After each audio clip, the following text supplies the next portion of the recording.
సృష్టిలో క్రమము, దేవుని సంఘములో అక్రమం. ప్రియులరా, దేవుడు అనగానే చాలామందికి తెలియని సంగతి ఏంటంటే పద్ధతి కలిగిన వాడు, విలువలు కలిగిన వాడు. దేవుడు అనగానే క్రమశిక్షణ,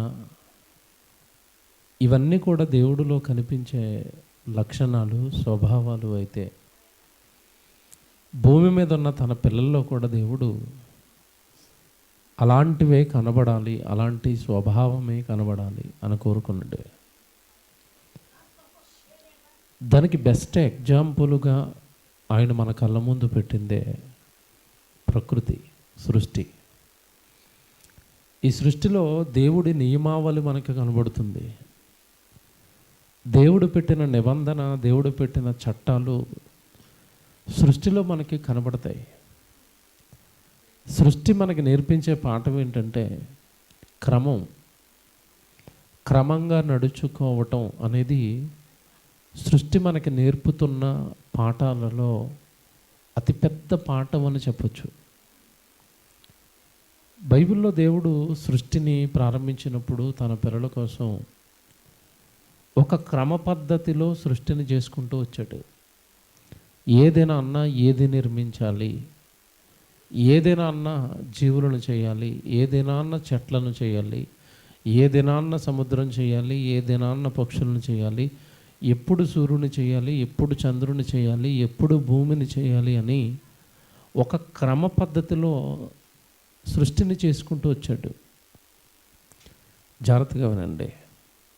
సృష్టిని చెయ్యడానికి ఒక క్రమం అయితే, దేవుడు వలన క్రమంగా సృష్టించబడిన సృష్టికి దేవుడు చెప్పిన మాట ఏంటంటే, నేను మీకు విధించిన క్రమం చొప్పున మీరు చేయాలి.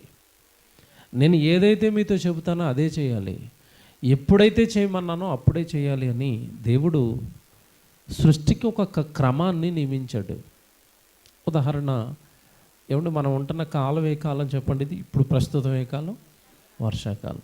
ఏ కాలం తర్వాత వస్తుంది? వేసవి కాలం తర్వాత వర్షాకాలం, తర్వాత వచ్చే కాలం. ఎప్పుడైనా మారాయా? వెనకది ముందుకి, ముందుది వెనక్కి. బాగా ఆలోచించండి.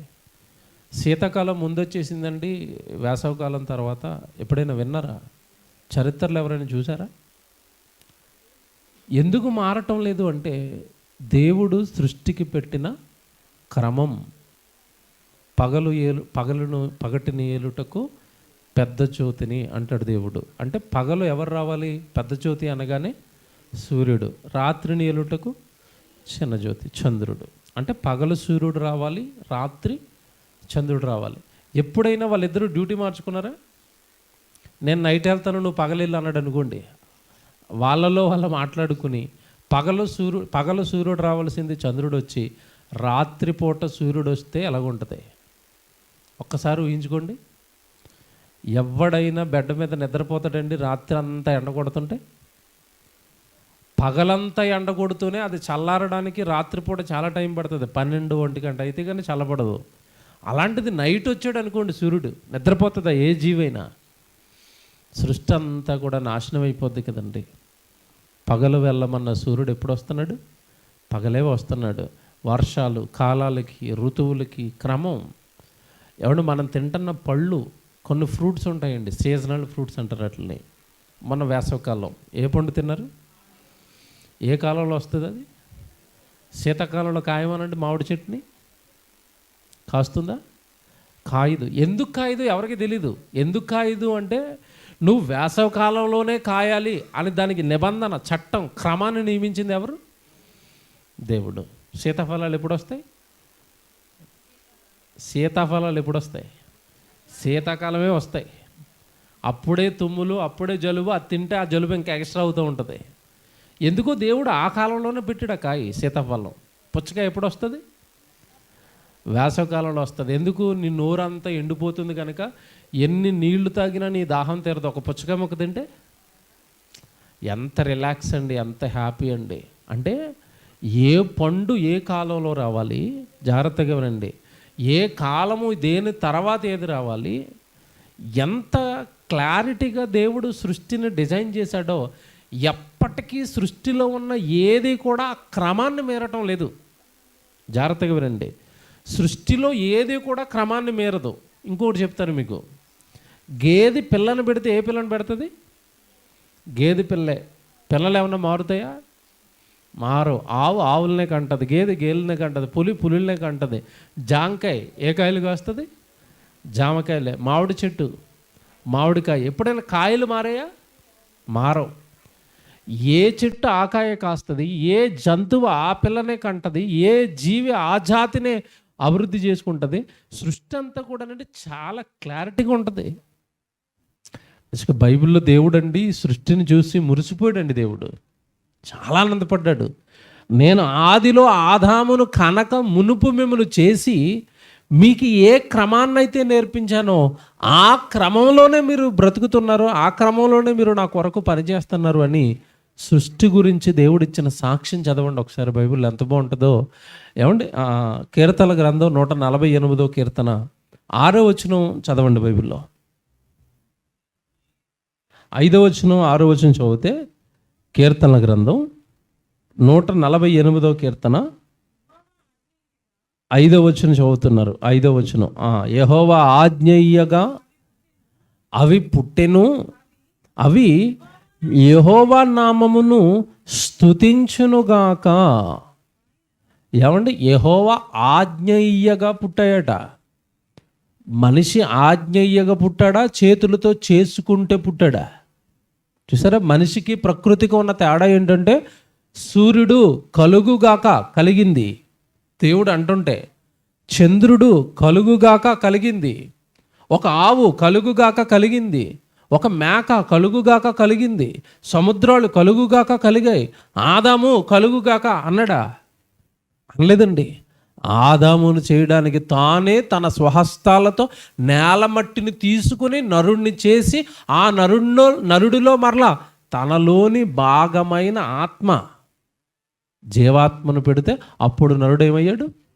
జీవాత్మగా జీవించాడు, మనిషిగా భూమి మీద బ్రతకటం ప్రారంభించాడు. అంటే సృష్టికి మనకి ఉన్న తేడా ఏంటంటే, కలుగుగాక అన్న మాటతో కలిగిన సృష్టి, చేతులతో తన స్వరూపాన్ని చేసుకున్న ఏమండి ఒక చక్కటి రూపము మనిషి. ఇది సృష్టికి మనిషికి తేడా. కానీ సృష్టి గురించి దేవుడు ఇక్కడ మాట్లాడుతూ, ఇదిగో నేను అవి ఆజ్ఞయ్యగా అవి పుట్టాయి, అవి యెహోవా నామమును స్తుతించునుగాక అన్నాడా? తర్వాత మాట చూడండి ఎంత బాగుంటుందో, ఆయన వాటిని నిత్యస్థాయువులుగా స్థిరపరచాడు. నిత్యస్థాయువులుగా.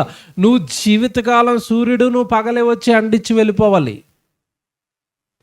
చంద్రుడు నువ్వు రాత్రిపూట వచ్చి వెళ్ళిపోవాలి, నక్షత్రాలారా మీరు సాయంత్రం పూట చల్లని వెన్నెలు ఇవ్వాలి, మామిడి చెట్టు నువ్వు ప్రతి వేసవి కాలం నా పిల్లలకి కాయలు కాయాలి, పుచ్చకాయ పాదుకు చెప్పాడు ప్రతి వేసవి కాలం నువ్వు కాయలు కాసి నా కొడుక్కి ఇవ్వాలి, మేక నువ్వు పిల్లల్ని పెట్టాలి, ఆ పిల్లల్ని నా కొడుక్కి ఇచ్చేయాలి మాంసంగా.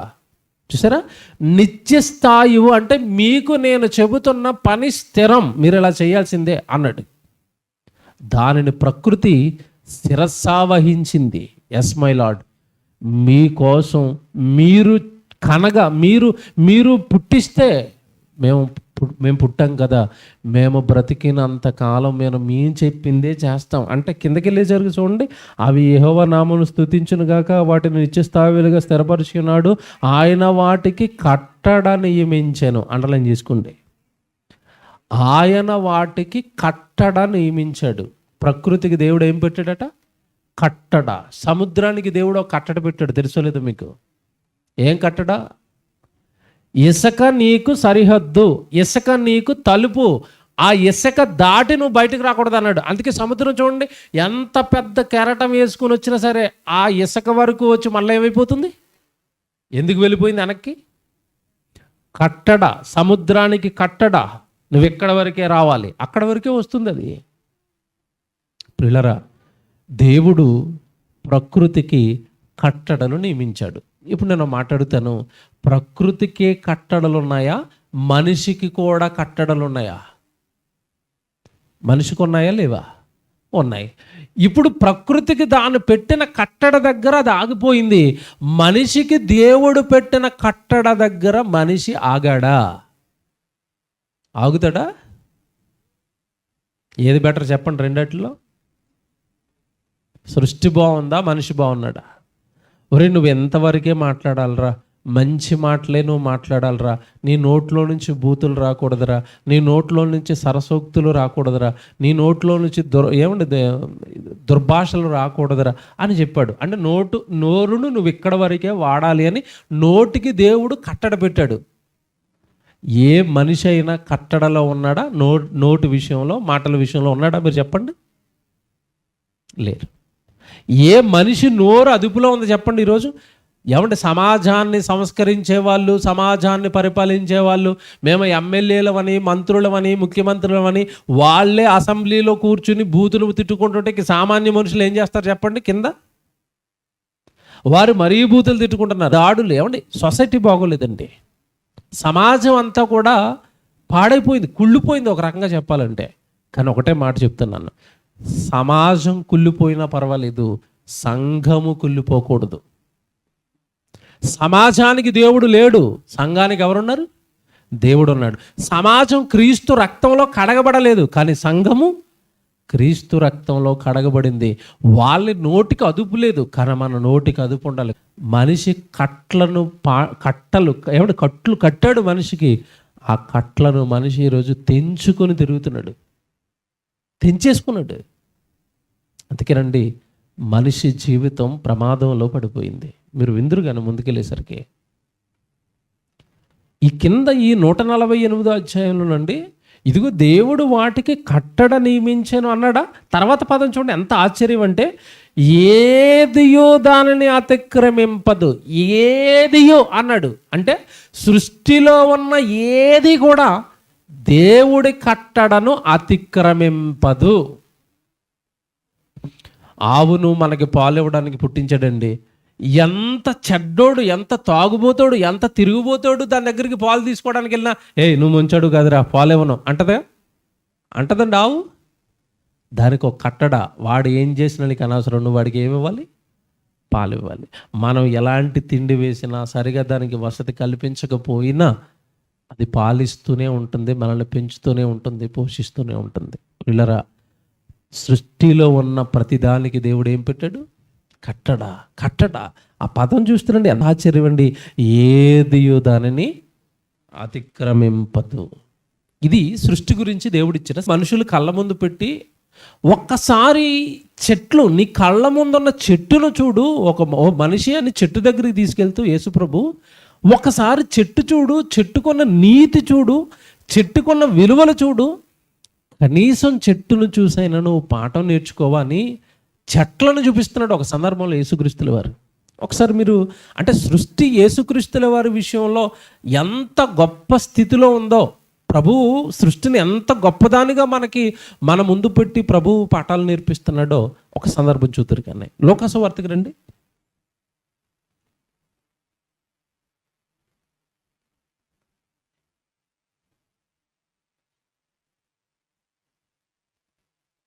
ఆరవ అధ్యాయము, లోకాసు వార్త 6వ అధ్యాయము 43 నుంచి చదువుదాం. లోకాసు వార్త 6వ అధ్యాయం చూడండి, అందరు తీసుకోండి. లోకాసు వార్త 6వ అధ్యాయము ఏమండి 43 నుంచి చదువుతున్నారు. ఏ మంచి చెట్టునను పనికి మాలిన ఫలములు ఫలింపవు, పనికి మాలిన చెట్టున మంచి ఫలములు ఫలింపవు. ఎంత బాగా చెప్పాడు చూసారా? చెట్టుని తీసుకొచ్చి అంటున్నాడు, ఒక మంచి చెట్టు ఉందనుకోండి, దానికి కాసే కాయలు కూడా ఎలాంటి కాయలు కాస్తాయట? మంచివి. ఇప్పుడు యాపిల్ చెట్టు ఉంది, ఏ కాయ కాస్తుంది? యాపిల్ కాయలు కాసి కాసి కాసి నేను ఎంతకాలం మంచి కాయలు కాయాలని ఏదన్నా మనకి తినడానికి పనికిరాని పిచ్చికాయ కాస్తుందా యాపిల్ చెట్టు? మీరు ఇంటి ముందు బొప్పాయి చెట్టు వేసారు అనుకోండి, దాని జీవితకాలం మీకు ఏ కాయలు కాస్తుంది? బొప్పాయి కాయలే. నువ్వు మంచోడు కదరా, నాకు సరిగా నీళ్ళేయటం లేదురా, నన్ను సరిగా పోషించడం లేదురా, అందుకే ఇప్పటి నుంచి బొబ్బాయికాయలు ఏమన్నా మనం తినడానికి పనికిరాని కాయలు కాస్తుందా? 5. జాగ్రత్తగా వినాలి ప్రభువు మాట. చెట్టు ఎలాగైతే ఏ పని కోసం అయితే పుట్టిందో, ఎలాంటి ఫలాలు ఇవ్వడానికి దేవుడు దాన్ని తయారు చేశాడో, ఆ ఫలాలే చెట్టిస్తున్నప్పుడు ఓ మనిషి, నీలో నిండుకున్నవి, నీలో ఉండవలసినవి, నీలో చూడవలసినవి దేవుడు ఏంటో తెలుసండి. దేవుడు మనల్ని పుట్టించేటప్పుడు ఎలా పుట్టించాడట? తన స్వరూపమందు తన పోలిక చొప్పున నరులను చేద్దాం. ఏ స్వరూపం చెప్పండి? దేవుడిది ఏ స్వరూపం? ఆత్మస్వరూపం. అంటే ఆత్మస్వరూపి గర్భాన్ని పుట్టిన పిల్లల్లో ఏ ఫలాలు బయటికి రావాలి చెప్పండి? ఇప్పుడు ఏ ఫలాలు రావాలి? ఆత్మ ఫలాలు. ఏంటి చెప్పండి? విచిత్రం ఏంటంటే ఆత్మ ఫలాలు సండే స్కూల్ పిల్లలు చెప్తారు కానీ పెద్దోళ్ళు ఎవరికి తెలీదు. చాలామంది ఏమనుకుంటారంటే ఆత్మ ఫలాలు సండే స్కూల్ పిల్లలు చెప్పడానికి అనుకుంటున్నారు. చెప్పడానికి కాదు, చెబుతున్న ప్రతిదీ కూడా నీ జీవితంలో ఒక పండుగ దేవుడికి కనబడాలి. ఆత్మ ఫలాలు అనగానే పిల్లలు చెప్తారు, పెద్దలు చెప్పానండి. వాళ్ళు చెబుతుంటే చప్పట్లు కొడతారు అంతే, మాకేం తెలియదు ఇవన్నట్టు. ఆత్మ ఫలాల్లో మొదటి పండు ఏంటి చెప్పండి? ప్రేమ. దేవుడి గురించి రాయబడిన మాట ఏంటి చెప్పండి బైబిల్లో? దేవుడు ప్రేమ స్వరూపి. మనుషుల్లో కూడా ఏముండాలని కోరుకున్నాడు? ప్రేమ. అంటే నిజంగా దేవుని కుమారుడైతే వాడి నుంచి కాయవలసిన పండే పండు చెప్పండి ఇప్పుడు? ప్రేమ. అది కాస్తేనే అతను ఎవరి కుమారుడు? దేవుని కుమారుడు. అంతే కదండి. సంఘంలోనికి వచ్చిన తర్వాత కూడా, ప్రభులోనికి వచ్చిన తర్వాత ప్రేమ అనేది మనలో పుట్టలేదనుకోండి, అది అసలు దైవత్వం ఎలా అవుతుంది? ఏమంటే విశ్వాసం ఎలా అవుతుంది? భక్తి ఎలా అవుతుంది? అసలు ప్రభులోనికి వచ్చిన జీవితం ఎలా అవుతుంది? అందుకే యేసుప్రభు ఇక్కడ గద్దిస్తూ అంటున్నాడు, ఇదిగో మంచి చెట్టు అయితే ఏ కాయలు కాస్తుంది? మంచి ఫలాలు ఫలిస్తుంది. పనికి మాలిన చెట్టు పనికి మాలిన కాయలే కాస్తుంది. మీరు రోడ్డు వంపలు అలా వెళ్ళిపోండి, ఏమండి తుప్పలు ఉంటాయి, ఆ తుప్పల్లో ఏవేవో చెట్లు ఉంటాయి, దాన్ని విరక్కాసేస్తాయి కాయలు. పనిచేస్తాయి దేనికైనా. పనికి మాలిన చెట్టు ఏ కాయలు కాస్తుందట? పనికి మాలిన కాయలు కాస్తుంది అన్నట్టు. తర్వాత మాట చూడండి, ఎంత ఆశ్చర్యం అంటది. ప్రతి చెట్టు, ఇది అండర్లైన్ చేసుకోండి, ప్రతి చెట్టు తన ఫలముల వలన తెలియబడును. మొండ్ల పొదలలో అంజూరపు పండ్లు ఏరుకొనరు, కోరింద పొదలో ద్రాక్ష పండ్లు కోయరు. సజ్జనుడు తన హృదయమును మంచి ధననిధిలో నుండి సద్విషయములను బయటకు తెచ్చును. దుర్జనుడు చెడ్డ ధననిధిలో నుండి దుర్విషయములను బయటికి తెచ్చును. హృదయము నిండియుండు దానిని బట్టి ఒక నిన్ను నోరు. అంటే ఇప్పుడు ఇదంతా దేనికి చెప్పాడు చెప్పండి? చెట్టును ఉదాహరణగా పెట్టి దేనికి చెప్తున్నాడు? నీ నోట్లో నుంచి వచ్చే మాటను బట్టి నువ్వు ఎలాంటి ఫలాలు దేవుడికి ఇస్తున్నావో తెలుస్తుంది. అందుకే నేను చెప్పాను, నోటికి దేవుడు తాళం వేశాడు. నీ హృదయం నిండా వాక్యం నింపబడాలి. ఆ హృదయంలో నుండి సద్విషయాలు, మంచి విషయాలు, ఒక వ్యక్తిని సంఘంలో నిలబెట్టే విషయాలు, ఒక వ్యక్తిని దేవుడి కొరకు ప్రోత్సహించే విషయాలు, ఒక వ్యక్తిని వాక్యంలో స్థిరపరిచే విషయాలు, ఒక వ్యక్తి దేవుడి కొరకు మరింతగా ఎదిగే విషయాలు, ఈ విషయాలు ఒక క్రైస్తవుడు నోటి నుండి రావాలి. లేదా నశించిపోతున్న వాళ్ళ దగ్గరికి వెళ్ళి, దేవుడిని ఎరగని వాడి దగ్గరికి వెళ్ళి వాడిని దేవుని వైపు తిప్పే విషయాలు రావాలి. ఏమండి, దేవుడు కోరుకున్న సద్విషయాలు ఇవే. ఈరోజు క్రైస్తవులు నోరు తెరిస్తే ఇవి తప్ప అన్నీ వస్తాయి. మంచి ఫలాలు వస్తున్నాయా? మంచి పళ్ళు ఇస్తున్నారా? మీరు చెప్పండి. అంటే సృష్టిలో ఉన్న చెట్టుకున్న క్రమం మనిషి జీవితంలో ఉందా? మీరు చెప్పండి. ఇప్పుడు ఉందా? క్రమం తప్పాడు. అందుకనే దేవుడు బైబిల్లో ఏం రాశాడు తెలుసా? డైరెక్ట్గా ఫిలిప్పీలకు రాసిన పత్రిక తీయండి. ఫిలిప్పీలకు రాసిన పత్రిక 3వ అధ్యాయం 16వ వచనం చూడండి బైబిల్లో. ఫిలిప్పీలకు రాసిన పత్రిక 3వ అధ్యాయం 16వ వచనం. అయినను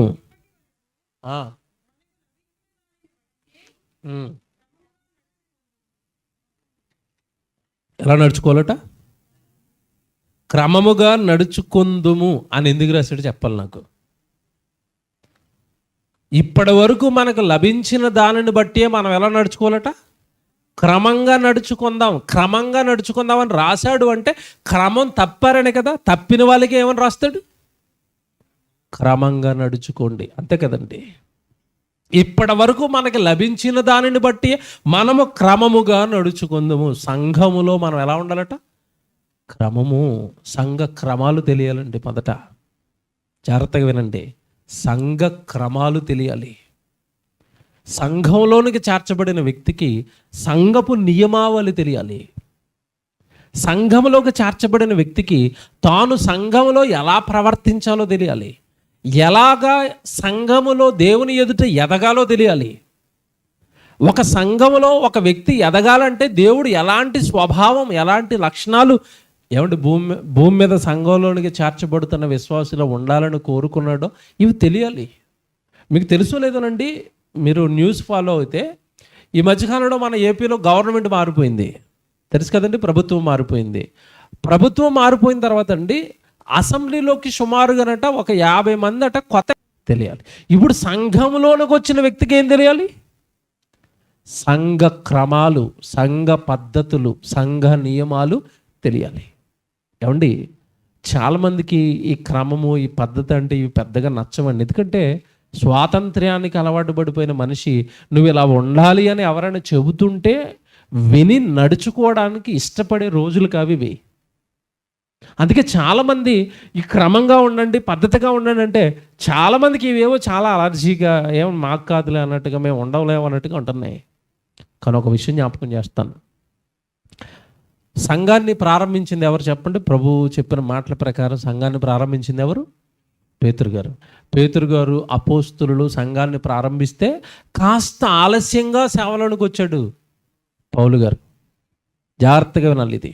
కాస్త ఆలస్యంగా సేవలోనికి వచ్చిన పౌలు గారు అపోస్తులు ఎలాగైతే సువార్త చేస్తున్నారో ఆయన కూడా సువార్త చేసుకుంటూ వెళుతున్నాడు. వెళుతున్న క్రమంలో పౌలు గారు పాటించిన ఒక నియమాన్ని ఈరోజు బైబిల్లో నేను చూపిస్తాను. నిజంగానే పౌలు గారులంతటి వాడే ముందు, తనకంటే ముందు సేవలో ఉండి, నాయకులుగా ఉండి, పెద్దలుగా ఉండి వాక్యాన్ని బోధిస్తున్న వాళ్ళకు ఎంతగా లోబడ్డాడు అన్న విషయాన్ని మీరు జ్ఞాపకం చేస్తూ, ఏమండి నిజంగా అపోస్తుల కార్యాల్లో ఒక మాట పౌలు గారి గురించి రాయబడింది. సువార్త ప్రయాణాలు, ఆయన చేసిన సువార్త ప్రయాణాల గురించి రాస్తూ లోక గారు కదండి రాసింది. ఒక మంచి సందర్భాన్ని రాశారు చూడండి. అపోస్తుల కార్యాలు 16వ అధ్యాయానికి రండి అందరూ, జాగ్రత్త చదవాలి ఈ సందర్భం. అపోస్తుల కార్యాలు 16వ అధ్యాయం మొదటి నుంచి చదువుదాం. పౌలు దెర్బేకును లుస్త్రకును వచ్చెను. అక్కడ తిమోతి అనే ఒక శిష్యుడు ఉండెను. అతడు విశ్వసించిన ఒక యూదురాలికి కుమారుడు. అతని తండ్రి గ్రీసు దేశస్థుడు. లుస్త్రా అనే ప్రాంతంలో పౌలు గారు తన ప్రయాణం, రెండవ ప్రయాణం అండి ఇది. పౌలు గారి రెండవ ప్రయాణం ఇది. ఈ రెండవ ప్రయాణంలో లుస్త్రా అనే ప్రాంతానికి వచ్చాడు. రాగానే అక్కడ తిమోతి అనే ఒక యూదురాలు కొడుకు దొరికాడండి. ఈ తిమోతి చాలా మంచి పేరు పొందినవాడు ఆ ప్రాంతాలలో. పైగా ఈయన తల్లి మీకు తెలియదు కాదు, యునికే.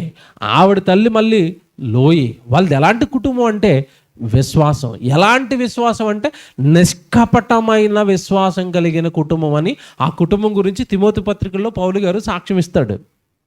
ఈ లోయి కానీ, ఆ తర్వాత వచ్చిన ఆవిడ గర్భాన్ని పుట్టిన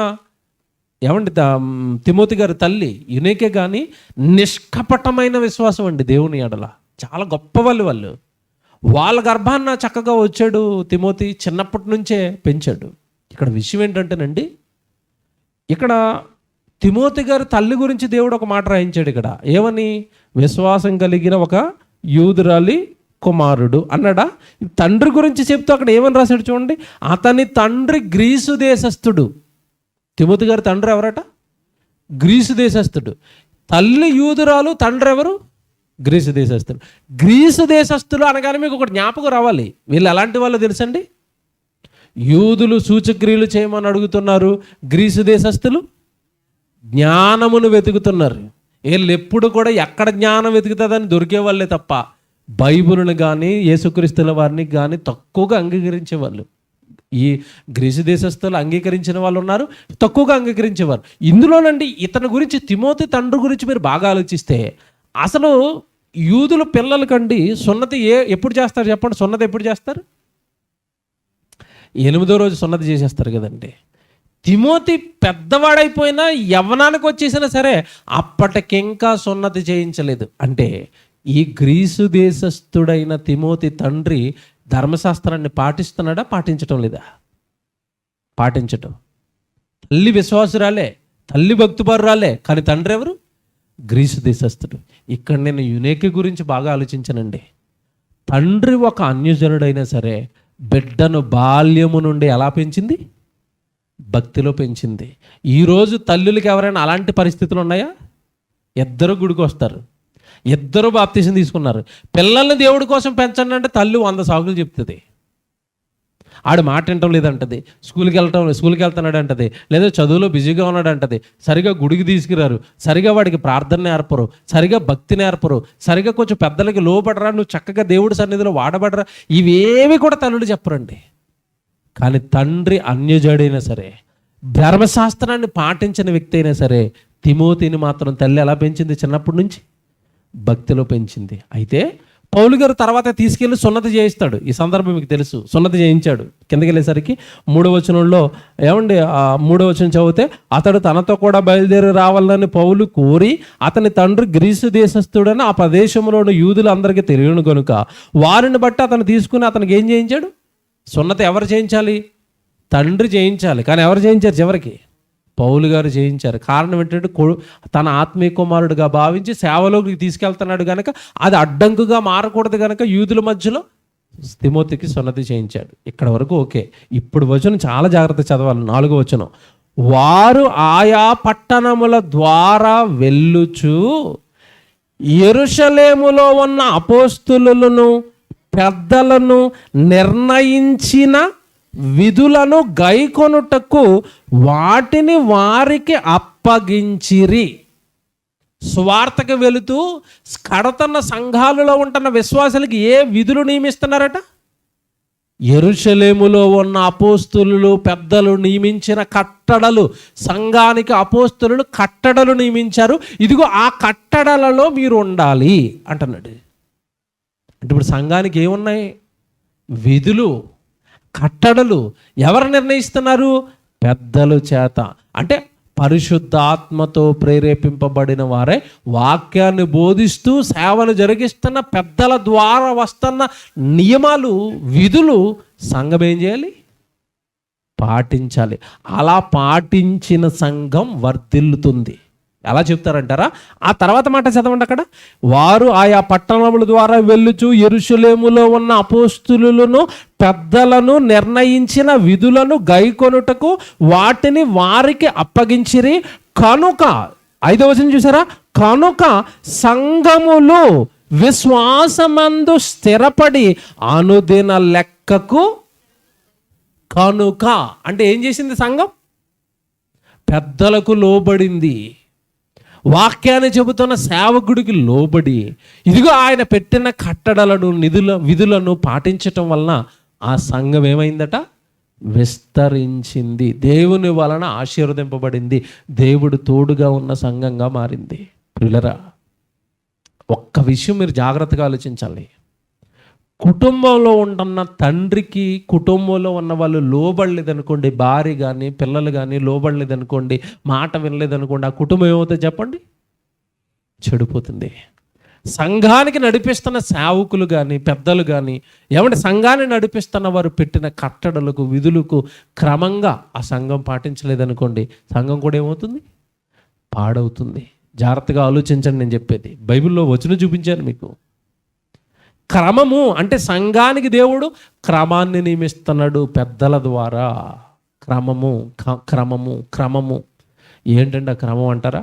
ఏమంటే బైబిల్లో ఇలా క్రమాన్ని గురించి చాలా వచనాలు రాయబడ్డాయి, చాలా సంగతులు రాశాడు దేవుడు. మీకు తెలియని వారు కాదు. ఈ సంగతులు సంఘములో ఉంటున్న వ్యక్తి పాటించవలసిన సంఘ నియమావళి క్రమాలు దేవుడు చాలా రాశాడు. ఒకటి చూపిస్తాను. అంటే సాటి సహోదరుడి పట్ల, సంఘంలో మనతో పాటు సేవను జరిగిస్తున్న సాటి సహోదరుడి పట్ల మనం ఎలా ఉండాలి, లేదా మనతో పాటు సంఘంలో కూర్చుంటున్న మిగతా సహోదరుల పట్ల మనం ఎలా మెలగాలి. ఒక వచనం చూపిస్తాను. రోమపత్రిక రండి ఒకసారి. రోమిలికి రాసిన పత్రిక 12వ అధ్యాయానికి రండి. 10వ వచనం నుంచి చదువుదాం. రోమపత్రిక 12వ అధ్యాయం 10వ వచనం. సహోదర ప్రేమ విషయములో ఒకని యందు ఒకడు అనురాగము గలవారై. ఏమండి, ఇది చదువుకోవడానికి చిన్నగా ఉంటున్నా ఆ పదాల వెనుకున్న వెయిట్, బరువు చాలా పెద్దది. అనురాగము, సహోదర ప్రేమ విషయములో ఒకని యందు ఒకడు ఎలా ఉండాలట? అనురాగము అంటే అర్థం ఏంటి చెప్పండి?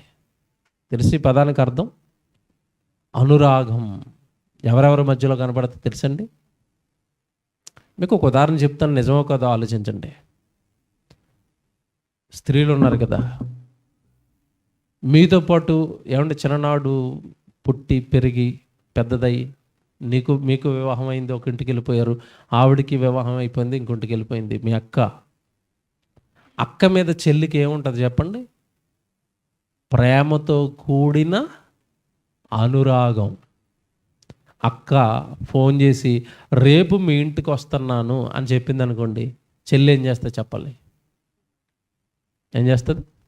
ఎంత ఆనందపడుతుంది. వాళ్ళ ఆయనకి చెప్తుంది, వాళ్ళ పిల్లలకి చెప్తుంది, రే పెద్దమ్మ అలా ఆయన చెప్తుంది, ఏమండి మా అక్క వస్తుందండి రేపు, మీరు ఏం చేస్తారో తెలీదు, ఈరోజు డ్యూటీకి వెళ్ళేలోపు 2 కేజీలు చికెన్ తెచ్చి ఫ్రిడ్జ్లో పెట్టి వెళ్ళిపోండి. ఎందుకు? రేపు ఎవరు వస్తున్నారు? మీరు వచ్చినా రాపోయినా పర్వాలేదు, మీరు చికెన్ మాత్రం రావాలి. ఎందుకు? మా అక్కకి చికెన్ కూర, గారెలు అంటే మా అక్కకి చాలా ఇష్టం అండి. దీన్ని ఏమంటారు? ప్రేమతో కూడిన అనురాగం. చూసారు? అనురాగం అంటే వాళ్ళకి ఇష్టమైనవి పెట్టాలండి, వాళ్ళని సంతోష పెట్టాలండి, వాళ్ళని ఆనంద పెట్టాలండి. దాన్నే అంటారండి అనురాగం అని. పిల్లల మీద మనకేముంటుంది? అనురాగం. అక్క మీద మనకేం కలుగుతుంది? అనురాగం. చెల్లి మీద మనకి అనురాగం, తమ్ముడి మీద మనకి అనురాగం, తండ్రి మీద, తల్లి మీద ప్రేమతో కూడిన అనురాగం అంటే ఇది.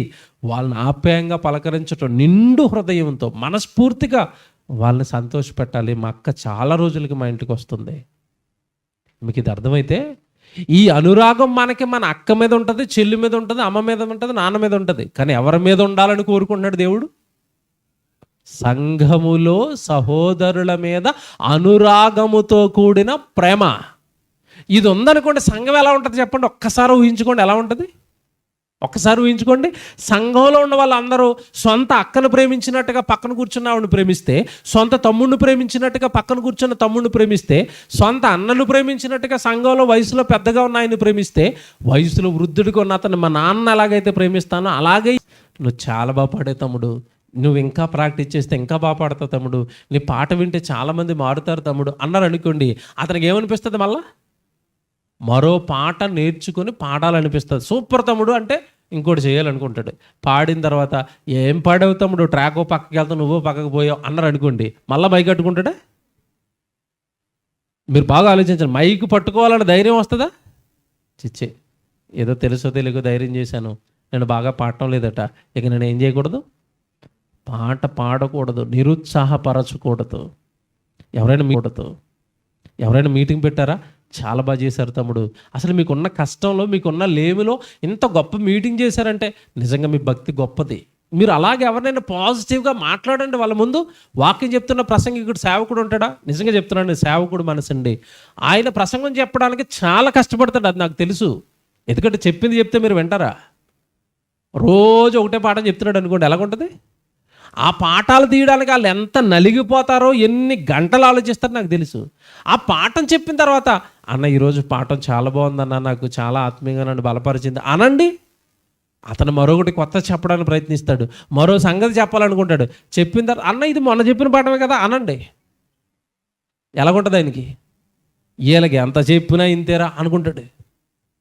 చెప్పబుద్ధి కాదండి. దేవుడు అదే అంటున్నాడు, ఘనత అవతలవాడిని పోగొట్టేటప్పుడు, ఏమంటే అవతలవాడిని గణపరిచేటప్పుడు నువ్వు గొప్పవాడివి, నువ్వు బాగా చెప్పావు, నువ్వు బాగా చేసావు. నిజంగా చెప్తున్నానండి, నా మనసు చెప్తున్నానండి. నాకు చాలామంది ఏమంటే సేవకులు కదండి, ఏదన్నా వాళ్ళు ఏదైనా కొత్త పాట చేసినప్పుడు అండి నాకు ముందు వినిపిస్తారు, అనే ఈ పాట చేసాను చూడండి ఎలాగుందంటే, నిజంగానండి కొంచెం అటు ఇటుగా ఉన్న సూపర్ తమ్ముడు అంటానంతే నేను. దానికి కొండంత ధైర్యం వస్తుంది. ఆ పాట అటు ఇటు అయినా రెండో పాట బాగా వస్తుంది. ప్రోత్సహించండి, మన నోటి మాట కదండి, పోయిందేముందండి? బాగా పాడారు, బాగా చెప్పారు, బాగా చేశారు, ఏముందండి? ఇదేమన్నా మన నోట్లోంచి వజ్రాలు రాలిపోతాయా? ఘనత విషయంలో ఒకరినొకడు ఏం చేయాలట? నాకంటే నువ్వు గొప్పవాడివి. నేను ఇంకా చెప్తున్నానండి, మిమ్మల్ని దేవుడు ఇంకా బాగా దీవించాలంటే మీరు ఏమన్నా తెలుసా? నేను పాట పాడతాను కానీ నీలా పాడలేను తమ్ముడు అనండి. నేను చేస్తాను కానీ మీరు చేసిన బాగా నేను మీటింగ్ చేయలేకపోయింది తమ్ముడు అనండి. అవతల వాళ్ళు లేదన్న అలా ఎందుకు అంటారన్న, మీరు కూడా బాగా చేశారన్న. ఒకరి మధ్యలో ఒకరికి ఏం పుడుతుంది? గౌరవం, ప్రేమ. అలాగండి అవతల వ్యక్తిని ప్రోత్సహించే వాళ్ళు తక్కువ, చేస్తున్న వ్యక్తి మీద రాళ్ళు వేసేవాళ్ళు, చేస్తున్న వ్యక్తుల మీద నిందలు వేసేవాళ్ళు, చేస్తున్న వ్యక్తి గురించి బ్యాడ్గా పక్కన మాట్లాడుకునే వాళ్ళు ఎక్కువ. నిజంగా చెప్తున్నాను, ఇది సంఘములో జరుగుతున్న పెద్ద అక్రమం. జరగకూడదు. ఇది సహించడు దేవుడు. క్రమం కాదు ఇది, మర్యాద కాదు ఇది, పద్ధతి కాదు ఇది. మీరు బయటికి వెళ్ళి ఇన్స్టిట్యూట్లో మీరు చూడండి, ఒక వ్యవస్థ, ఒక కంపెనీలో కానీ, ఒక చదువులు చెప్పి ఒక ఇన్స్టిట్యూట్లో కానీ ఎవడైనా కాస్త ఒక గొప్ప పని చేయగానే అందరూ కలిసి వాడికి సన్మానం చేస్తారు. దానివల్ల మరొకటి చేయాలన్న ఆశ అతనికి పెరుగుతుంది. సంఘంలో ఉన్న క్రమం ఏంటో తెలుసా? ఘనత విషయంలో ఒకరిని ఒకడు ఏం చేయలేట గొప్పగా. ఇదంతా వివరించుకుంటూ పోతేనండి భలే ఉంటాయండి విషయాలు. మొదటిది ఏం చెప్పాడు? సహోదర ప్రేమ విషయంలో మీరు అనురాగం గలవారై ఉండాలి, ఘనత విషయంలో మీరు ఒకరిని ఒకడు గొప్పగా ఎంచుకోండి. అంటే నువ్వే బాగా చేసావు, నువ్వే బాగా పాడావు, నువ్వే బాగా ప్రసంగం చెప్పావు, నువ్వు సూపర్ అనండి. నువ్వు గొప్పగా ఎంచండి, అవతల వ్యక్తిని గొప్పవాడిగా ఎంచండి, అంతే తప్ప కించపరచకండి అన్నాడు. ఇది రెండో విషయం. తర్వాత విషయం చూడండి, ఇది ఎంత బాగుంటుందో చూడండి. ఆసక్తి విషయములో మాంద్యులు కాక ఆత్మయందు తీవ్రత గలవారై ప్రభువుని మీరు ఏం చేయాలి? మందులైపోకండి. ఏ చేసాం కదా, ఏమండి మేము బైబిల్ ఓపెన్ యూనివర్సిటీలోకి వచ్చినప్పుడు చాలా చేసామండి, మేము అన్నీ చేసామండి. ఎవరైనా మీటింగులు చేస్తుంటే చాలామంది చెప్పే డైలాగ్ ఇదే, అయ్యో మీ అన్నీ ఎప్పుడూ చేసామండి. మరి ఇప్పుడు ఏం చేస్తున్నావు? ఎప్పుడో చేశానంటే ఇప్పుడు ఏం చేస్తున్నావు? నా ప్రశ్న. ఎప్పుడో చేశాను ఇప్పుడు ఖాళీగా ఉన్నానంటే ఊరుకుంటాడు దేవుడు? శ్రమలు నీ జీవితకాలం పడుతూనే ఉండాలి. పని అంతము వరకు నువ్వు చేస్తూనే ఉండాలి. ఎంత బాగా చెప్తాడు చూసారా? ఆసక్తి విషయంలో మీరు మాంద్యులు కాక ఆత్మయందు తీవ్రత గలవారే ప్రభువుని సేవించండి, నిరీక్షణ గలవారై సంతోషించుచు శ్రమయందు ఓర్పు కలవారై ప్రార్థన యందు పట్టుదల కలిగి ఉండుడి. ఇది 13వ వచనం అండర్లైన్ చేసుకోండి. పరిశుద్ధుల అవసరములలో పాలు పొందుచు శ్రద్ధగా ఆతిథ్యము ఇచ్చుచుండుడి. సంఘంలో ఉన్న పరిశుద్ధులకి ఏదైనా అవసరం ఏర్పడితే వాళ్ళకి ఏం చేయాలట? అవసరాలలో మీరు పాలు పంపులు పొందాలి. సంఘములో ఉన్న పేదవాడిని కరుణించాలి. వాళ్ళ స్థితిని బట్టి వాళ్ళకి సహాయం చేయాలి. వాళ్ళకున్న ఇబ్బందులను బట్టి పరామర్శించాలి. ఎలా ఉంది మీ కుటుంబం? ఎందుకంటేనండి ఆ ఇరుకుల్లో ఇబ్బందుల్లో పడి దేవుడి సన్నిధికి వాళ్ళు దూరం అయిపోతే, ఇంతమంది కలిసి ఉన్న ఒక సంఘంలో ఒక్క కుటుంబం దూరం అయిపోతుంటే వాళ్ళ లేమితో వాళ్ళ కష్టాలతో అందరము తలో చెయ్యి వేస్తే వాళ్ళ కష్టాలు పోవా? మీరు చెప్పండి. పోతాయి కదండి. అలా వాళ్ళ కష్టాలు పోతే ఆ సంఘం దేవుళ్ళో నిలబడుతుందా? నిలబడుతుంది. ఇలా నిలబెట్టడానికి తొలి శతాబ్దంలో ఉన్న సంఘంలో చేరిన వాళ్ళకున్న చరస్థిరాస్తులు అమ్మేసి వారు అక్కర కొలది ఏం చేశారట? పంచిపెట్టేశారు. అపోస్తలుల కార్యాలు 4వ అధ్యాయంలో మీరు చదువుకుంటారు కదా. అంటే సంఘంలో ఉన్న సహోదరుని దీనుణ్ణి నిలబెట్టుకోవడానికి వాళ్ళ ఆస్తులు అమ్మేశారు. ఇది క్రమం. సాటి సహోదరుని నిలబెట్టుకునే క్రమం, పద్ధతి. ప్రియులరా, ఈ మధ్యకాలంలో మేము షార్ట్ మూవీ తీసామండి. షూటింగ్ అయిపోయింది, వస్తుంది త్వరలో, చూడండి. ఇదే కాన్సెప్ట్ అండి. సంఘంలో ఉంటున్న సహోదరుడు సంఘంలో ఉంటున్న మరొక సహోదరుడిని ఆదరించాలి. అతడు ఎలా ఉంటున్నాడు అని చూసుకోవాలి. అతడికి అవసరమైతే అతని అవసరాలలో ఏం చేయాలట? పాలు పంపులు పొందాలి. చివరికి అతనికి ఆహారం లేకపోతే అతనికి ఏమి ఇవ్వాలట? ఆతిథ్యం ఇవ్వండి. సంఘానికి క్రమం అండి. సహోదరుడు పట్ల దేవుడు పెడుతున్న క్రమం ఇది. తర్వాత మాట చూస్తే, మీరు పరిశుద్ధుల అవసరములలో పాలు పొందుచు శ్రద్ధగా ఆతిథ్యం ఇచ్చుచుండుడి. 14వ వచనం, మిమ్మల్ని హింసించు వారిని దీవించుడు గాని శపించవద్దు. సంఘంలో ఉన్న వాళ్ళు ఏం చేయాలట? సంఘములో ఉన్నవాడు సంఘములో ఉన్న నేను ఏం చేస్తున్నాడట? ఏం చేస్తున్నాడని రాశాడు అక్కడ? హింసించు వారిని దీవించండి. హింసించటం. సహోదరుడు నేను హింసిస్తుంటే నువ్వేం చేయాలట? నేనెందుకు ఊరుకుంటానని హింస స్టార్ట్ చేయమన్నాడా?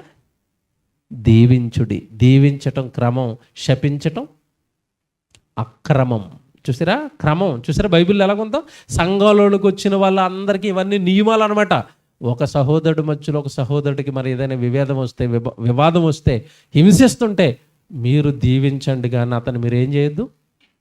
ఏమీ అనొద్దు, శపించొద్దు. తర్వాత మాటలు చూడండి ఎంత బాగుంటాయి. మిమ్మల్ని హింసించే వారిని దీవించుడు కానీ శపించవద్దు, సంతోషించు వారితో సంతోషించండి. ఇక్కడ ఉందండి అసలు విషయం. సంతోషించు వాళ్ళతో ఏం చేయాలట? సంతోషించాలి. సంతోషం ఏంటి చెప్పండి? సహోదరుడు గృహప్రవేశానికి పిలిచాడు, ఇల్లు కట్టుకొని గృహప్రవేశం చేసుకుంటున్నాడు. ఏ కార్యక్రమం అది? ఏ కార్యక్రమం? సంతోషమైన కార్యక్రమం. వెళ్ళిపోతావు చక్కగా, ఎందుకంటే గారు బూరు సూపర్ ఉంటుంది కదా, మెనుగు బాగుంటుంది, వెళ్ళిపోయావు. ఇక్కడ జాగ్రత్తగా వినాలి. వాడు సంతోషించినప్పుడు సంతోషించావు, వాడి ఇంట్లో ఎవడో చచ్చిపోయి ఏడుతున్నాడు, అప్పుడు వెళ్తారా? ఏడ్చువాడితో ఏం చేయాలంటే వెళ్ళి, ఎంతమంది ఏడ్చారు చేయొద్దండి. అమ్మో అక్కడికి వెళితే ఆ శవానికి సంబంధించినవి ఏమన్నా మాకు అంటుకుంటాయేమో, అంతే కదండి. చచ్చిపోయారు అనగానే, ఏడుపు జరుగుతుంది అనగానే మన గుండెల్లో రైళ్లు పరిగెడతాయి కదా. పొరపాటున ఎవరైనా తెల్లవారుజామున 5 గంటలకు ఫోన్ చేసి పక్క ఇంటి అక్క చచ్చిపోయిందట, అమ్మో గుండె కింద జారిపోద్ది గుండె. చావు వార్త తెల్లవారే మా చెవిలో ఏం పడ్డది? చావు వార్త. చచ్చిపోయినంత పని అయిపోద్ది. కానీ దేవుడు అంటున్నాడు, సంతోషించే వాళ్ళతో సంతోషించండి, ఏడ్చే వాళ్ళతో మీరు వెళ్ళి కూర్చుని. ఇదండి సంఘం అంటే. సంఘ క్రమం అండి. సహోదరుడు కదండి, తల్లిని పోగొట్టుకున్నాడండి, ఏడుస్తున్నాడండి. నువ్వు కాకపోతే ఎవరు ఓదారుస్తారండి? ఎవరున్నారు?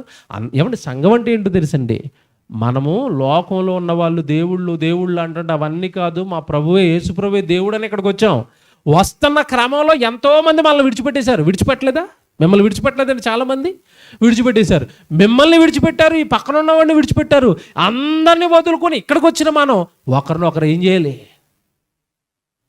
ఆదరించుకోవాలి.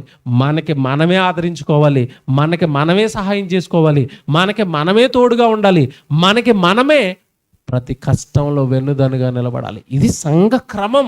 చెప్పాను కదా, సంఘములోనికి చేర్చబడిన వ్యక్తికి ఇవన్నీ తెలియాలి. సంఘంలోకి రావటం అంటే ఏదో, నేను మరి పాస్టర్ గారు బాప్తీసం ఇచ్చారు, ఆదివారం గుడికి వస్తాను, ఏదో చివరిని కుర్చీలో కూర్చుంటాను, ఫ్యాన్ కింద ఏమన్నా రొట్టె ద్రాక్షను తీసుకుంటాను, మూతి తుడుచుకుని ఇంటికి వెళ్ళిపోతాను, ఇదా సంఘం అంటే? కాదు. సంఘములోనికి ఎవరు వస్తున్నారు? సంఘంలో ఉంటున్న సేవకుడు ఎలా ఉంటున్నాడు, సహోదరుడు ఎలా ఉంటున్నారు, అసలు మన సంఘంలో ఎంతమంది ఉంటారు, ఎవరి కుటుంబం ఎలా ఉంది, ఎవరికైనా కష్టం వస్తే నాకు చెప్పండి, నేను ముందుకు వస్తాను, వాళ్ళ ఇంటికి వెళ్దాం, వాళ్ళని పరామర్శిద్దాం, వాళ్ళకి తోడుగా ఉందాం. సంఘ క్రమాలు బాగున్నాయా? ఎన్ని రాశాడండి దేవుడు ఇలాగా. సృష్టిలో క్రమం ఉంది. సంఘంలోనికి చేరిన మనలో ఈ క్రమాలన్నీ, దేవుడు పెట్టిన కట్టడలన్నీ మనం పాటిస్తున్నామా? అందుకే టైటిల్ ఏం వేసాం? సృష్టిలో క్రమం, సంఘములో ఏది? దేవుడు చెప్పిన క్రమం ఏది? దేవుడు కోరుకుంటున్నట్టుగా మన జీవితాలు ఏవి? ఎంత బాగా రాశాడు చూసారా? సంతోషించే వాళ్ళతో సంతోషించండి, ఏడ్చు వాళ్ళతో మీరు ఆడబండి. ఇది జాగ్రత్తగా వినండి. ఇది సహోదరుడి పట్ల విధానం. ఇకపోతే సేవకుడి దగ్గరకు వచ్చేసరికి చెప్పాడండి, నిజంగా ఎంత మంచి మాటలు రాశాడు తెలుసా? ఒకసారి హెబ్రీయులకు రాసిన పత్రిక 13వ అధ్యాయం, హెబ్రీ పత్రిక 13వ అధ్యాయానికి రండి. ఇక్కడ ఒక మంచి మీకు తెలిసిన సందర్భమే ఒక మాట జ్ఞాపకం చేస్తాను. అందులో 7వ వచనం చదవండి. ఏమండి? హెబ్రీయులకు రాసిన పత్రిక 13వ అధ్యాయం 7వ వచనం. ఇదిగో మీకు దేవుని వాక్యమును బోధించి, ఇదిగో దేవుడు మీ పైన నాయకులుగా నిలవబెట్టిన వారిని జ్ఞాపకము చేసుకొనుడి. ఏం చేయాలట? సేవకుడిని ఏం చేయాలి? జ్ఞాపకం చేసుకోవాలి.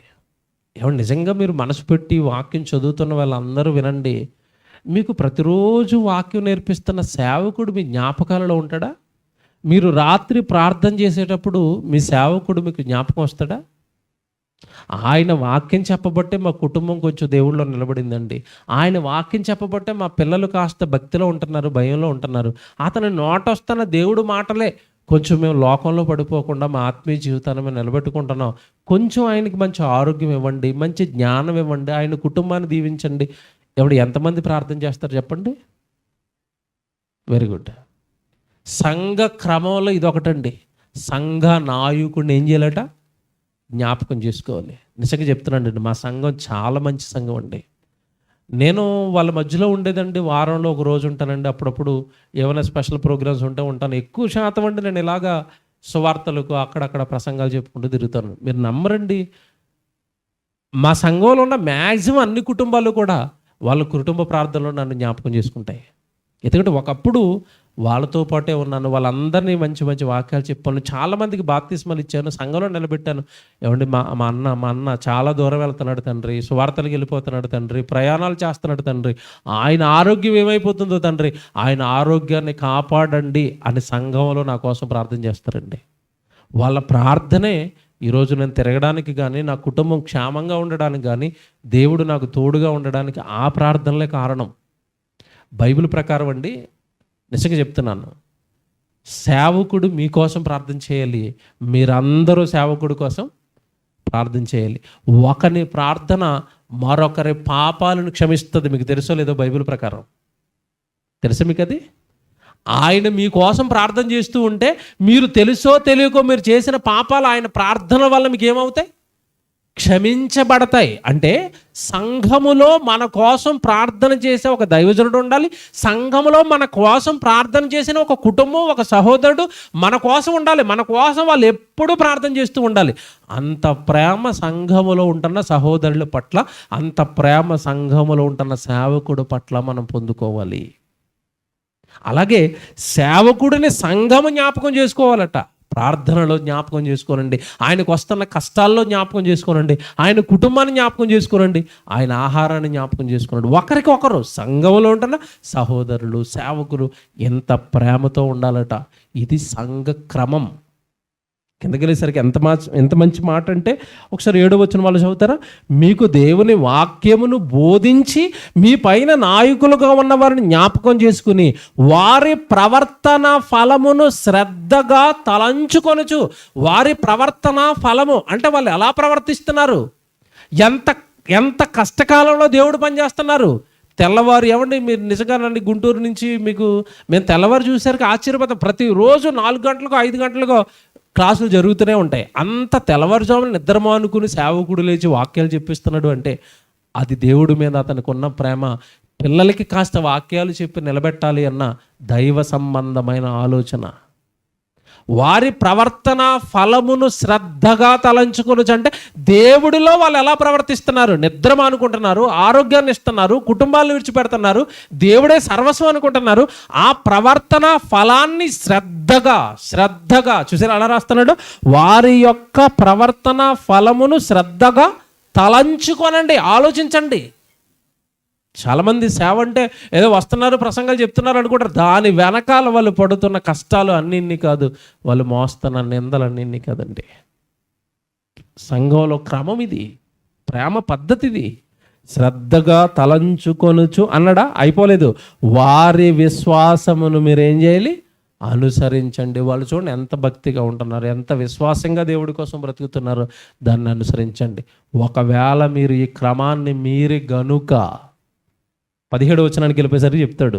17కి వెళ్ళిపోయేసరికి మీ పైన నాయకులుగా ఉన్నవారు లెక్క ఒప్పచెప్పవలసిన వారి వలె మీ ఆత్మలను కాయుచున్నారు. సేవకుడు ఏం చేస్తున్నాడట? ఆత్మను కాస్తున్నాడట. ఏమండి, ఈ పదం మీకు మామూలుగా ఆలోచిస్తే ఏం అర్థం అవ్వండి. బైబిల్ ఆత్మను కాయటం అంటే అర్థం ఏంటో తెలుసా? ఆత్మలను కాయటం అన్నది ఎంత కష్టమో తెలుసా? పోనీ ఇది మీకు అర్థం అవ్వదు. మీలో ఎవరికైనా హైదరాబాద్లో స్థలం ఉన్న వాళ్ళు చేయొద్దండి. ఎవరికైనా స్థలం ఉందా? ఇక్కడ ఉన్న వాళ్ళకి హైదరాబాద్లో ఎవరికైనా స్థలం ఉందా? లేదు కనుక మీరు బతికిపోయారు. మీలో ఎవరైనా హైదరాబాద్కి వచ్చి చిన్న స్థలం కొనుక్కొని ఆ స్థలాన్ని అక్కడ వదిలేసి మళ్ళీ గుంటూరుకి వచ్చేయండి. తిరిగి 1-2 నెలల తర్వాత మీ స్థలం దగ్గరికి వెళ్ళేసరికి ఆ స్థలం అక్కడ ఉండదు. ఎవడో ఒకటి ఇల్లు కట్టేస్తారు అక్కడ. మీరు వెళ్ళి అదేంటండి ఈ స్థలం నాదంటే, ఎవడు నువ్వు అంటాడు. ఎందుకు వచ్చావు ఇక్కడికి అంటాడు. ఈ ఓనర్ నేనంటే, ఇగో డాక్యుమెంట్లు నేను ఓనర్ని అంటాడు. ఇది ఎందుకు చెప్పాను తెలుసా మీకు? ఇప్పుడు హైదరాబాద్లో నేలను కాచుకోవటమే చాలా కష్టం. ఆ నేలను కాచుకోవడానికి చుట్టూ గోడ కట్టి మధ్యలో వాచ్మెన్ పెడితే కానీ ఆ నేల నిలబడదు. మీకు తెలుసో లేదో? హైదరాబాద్ రండి, భూ కబ్జా ఇలా చూసి ఇలా కళ్ళు తెరిసరికి ఆ నేల కబ్జా అయిపోద్ది. ఎవడి నేలను కాచుకోవటమే కష్టమైతే కనబడని ఆత్మను కాయటం? ఆలోచించండి లోతుగా. కనబడే నేలను కాచుకోవడమే కష్టమైపోతే కనబడని ఆత్మను కాయటం ఎంత కష్టం. ఆ ఆత్మను నిలబెట్టి పరలోకం చేర్చడానికి ఎలాంటి ప్రసంగాలు చెప్పాలి. ఇంకొకటి చెప్పనండి, మన ఆత్మ ప్రమాదంలో పడుతున్న సంగతి మనకు తెలియదు. మీరు చాలామందికి తెలుసో లేదో, నేను తప్పు చేస్తుంటే తప్పు నాకు తెలియదండి. ఎవరికి తెలుస్తుంది తెలుసా? నా ఎదురుగ్గా ఉన్నవాడికి తెలుస్తుంది. ఎందుకంటే బైబిల్ చెప్పిన మాటే, ఒకని మార్గము వాని దృష్టికి ఎలా ఉంటుందట? సరైనదిగా యథార్థంగా ఉంటుంది. కానీ తుదకథ ఎక్కడికి నడిపిస్తుందట? మరణానికి. అంటే నీ ఆత్మ నాశనానికి వెళ్ళిపోతుందన్న సంగతి నిన్ను పక్కనున్న నీ సహోదరుడికో, నిన్ను కాస్తున్న ఆత్మను కాస్తున్న సేవకుడికో అర్థమవుతుంది. అలా కాదు తమ్ముడు, ఇలా చేయి తమ్ముడు, ఇది ప్రమాదం తమ్ముడు. లేదా నీ పక్కనున్న సహోదరుడే, ఏటన్నా ఇలా అయిపోతున్నారు మీరు, తప్పు అన్నప్పుడు అమ్మో నా ఆత్మ ప్రమాదంలోకి వెళుతుందనమాట. ఆత్మలను కాయటం అంటే చిన్న మాట అనుకున్నారండి? నిజంగానండి, ఆత్మ కనబడదు కనుక దానిని కాస్తున్నవాడు ఎన్ని కష్టాలు పడుతున్నాడో ఎవరికి తెలియదండి. ఈ ఆత్మలను వాళ్ళు కష్టపడి కాస్తున్నారు కనుక వాళ్ళు ఏం చేయొద్దన్నాడు తెలుసా? కంటిన్యూషన్ చదవండి, 17 వచనం. వారు దుఃఖముతో ఆ పనిని చేసిన ఎడల మీకు నిష్ప్రయోజనము గనుక దుఃఖముతో కాక ఆనందముతో చేయనట్లు వారి మాట విని. ఎప్పుడు ఆనందంగా ఉంటారట వాళ్ళు? ఎప్పుడు ఆనందంగా ఉంటారట? వారి మాట విని వారికి మీరేం చేయాలి? ఇది సంఘక్రమం అండి. ఏ విశ్వాసుకి నచ్చుతుందో చెప్పండి. ఇది సేవకుడికి లోబడండి, నచ్చుతుందా? ఆయనకి ఏంటండి మేము లోబడిది, మా ఇంట్లో మా భర్తకే లోబడను నేను, అంతే కదండి. ఇంట్లో మా నాన్న మాట ఎన్నో, ఆదివారం ప్రసంగం చెప్పి సేవకుడి మాట వినాలా? ఆయనకి లోబడాలా? ఆయన చెప్పింది చేయాలా? చాలామంది యువత ఈ మధ్యకాలంలో ట్రెండ్ ఏంటంటే, నేను ఎవడి మాట విన్నో, అసలు నేను తగ్గను, మాసిపోయిన గడ్డం కింద చేయిపెట్టి ఒక డైలాగ్ వేసాడు సినిమాలో. ఏంటి? తగ్గేదే లేదు. దేవుడు అంటున్నాడు, నిన్ను వదిలేదే లేదు. అంతే కదండి. నువ్వు తగ్గను అంటే అసలు నిన్ను వదిలేదే లేదు. ఎక్కడ వేస్తాను? నరకం. నరకం. తన్ను తాను తగ్గించుకున్నవాడు హెచ్చించబడతాడు. లోకం సినిమా ఏమంటది? తగ్గొద్దురా అంటది. ఎందుకంటే నువ్వు పరలోకం వెళ్ళటం ఇష్టం లేదు కదా. ప్రియులరా, క్రమాలండి ఇవన్నీ. సంఘానికి దేవుడు పెట్టిన క్రమాలు. నేను ఒకటే చెప్తానండి, చివరిగా మాట చెప్పి ముగించేస్తాను. చాలా చెప్పొచ్చు, ఇలాగా ఒక్కటి చెప్తాను. ఎవరు లోబడతారు? జాగ్రత్తగా వినండి.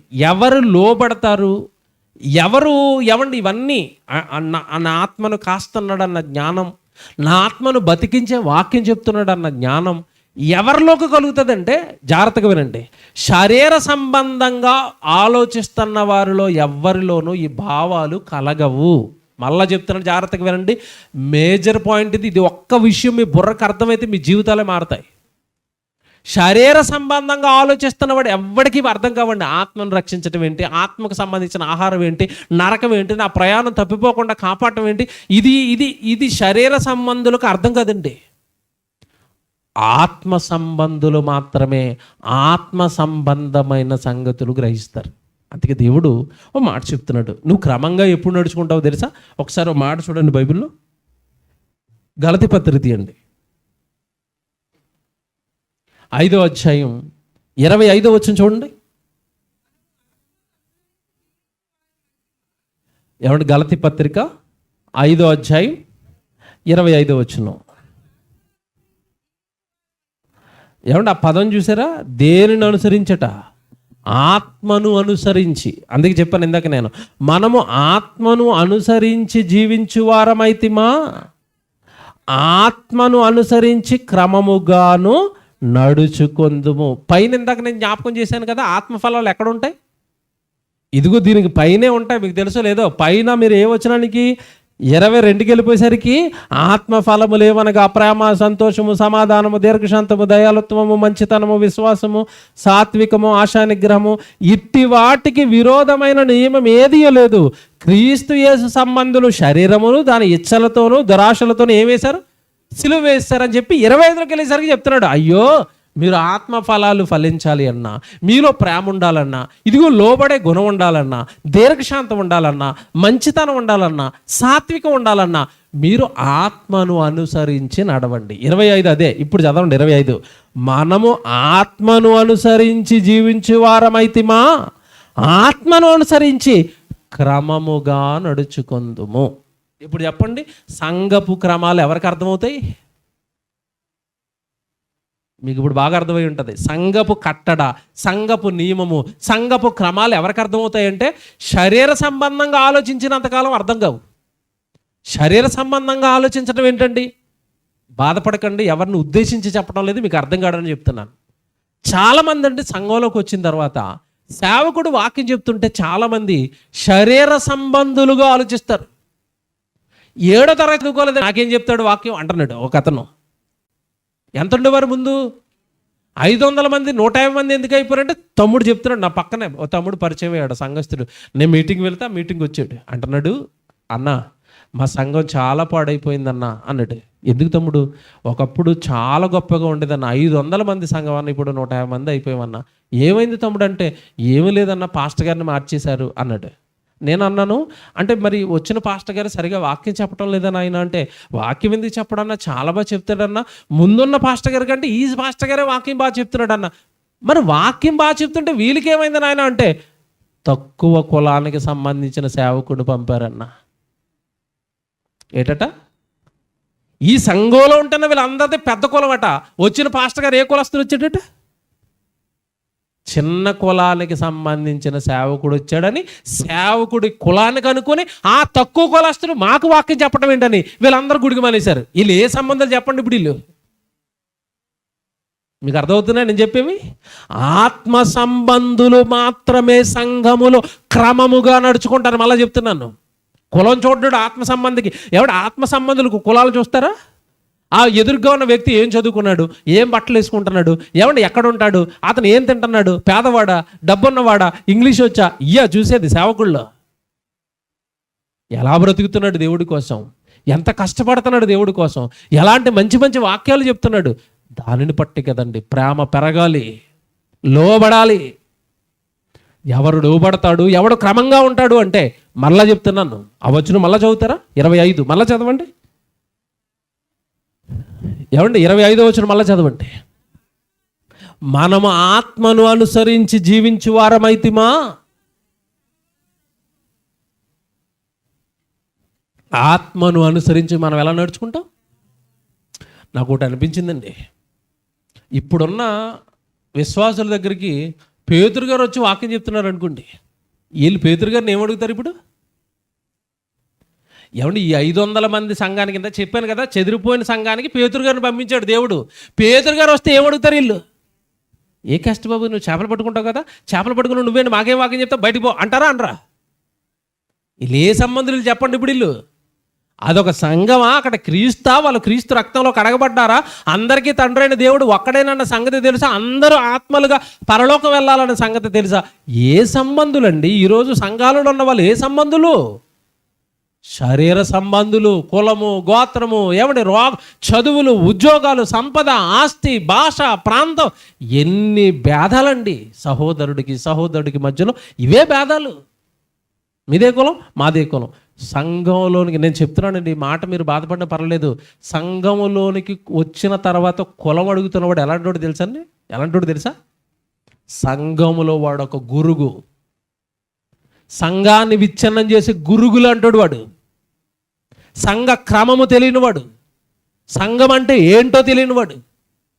పిల్లరా, సంఘము క్రమాలు ఎరిగి జీవించాలట. సేవకుల గురించి దేవుడు ఏం రాశాడు తెలుసా?